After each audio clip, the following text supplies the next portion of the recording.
Kosha, thank you for your time. Let's start with the ABC. Their employees have staged a walkout following the resignation of Stan Grant. Here's what they got up to during their break. I stand with Stan. I stand with Stan. We reject racism. We reject racism. We reject racism. We reject racism. We reject racism. There was all sorts of different reactions to that. Will Kingston tweeted, "A symbolic gesture that also just happens to give everyone the afternoon off is such an ABC solution to a problem." But to me, there are so many questions that arise out of this. Is the far left ABC institutionally racist, Kosha?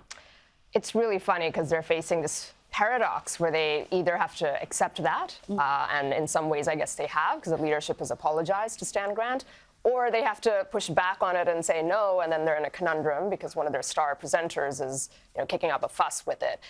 It's really interesting. One thing that he said in his statement before leaving, he said the media has become the poison that runs through the bloodstream of society. I think many would agree. I agree with him on that, but not for the reasons, not for the reasons he thinks. And I also thought it was interesting that the leadership came out and also, as usual, threw shade this way at News Corp and the Murdochs. Easy to always do that. That they're threatening this because the ABC threatens their, meaning this network's business model. And the irony of that is not lost on anyone either, because there is no business model for the ABC. By definition, it's not a business. It's a taxpayer-funded public good. That's what it's supposed to be. And so, of course, the private sector, it's difficult to compete against something that can put stuff out without having earnings calls or shareholders or anything else. So I thought that was interesting as well. And when they stuff up and there's a massive defamation payment, guess who picks up the bill? We do.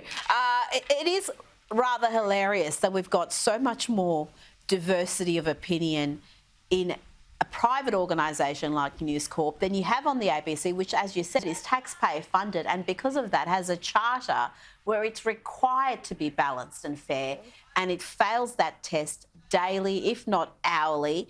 And this entire circus is, I mean, we could talk about it for an hour. There's so many different angles to it, but to suggest that this is somehow a News Corp issue, please.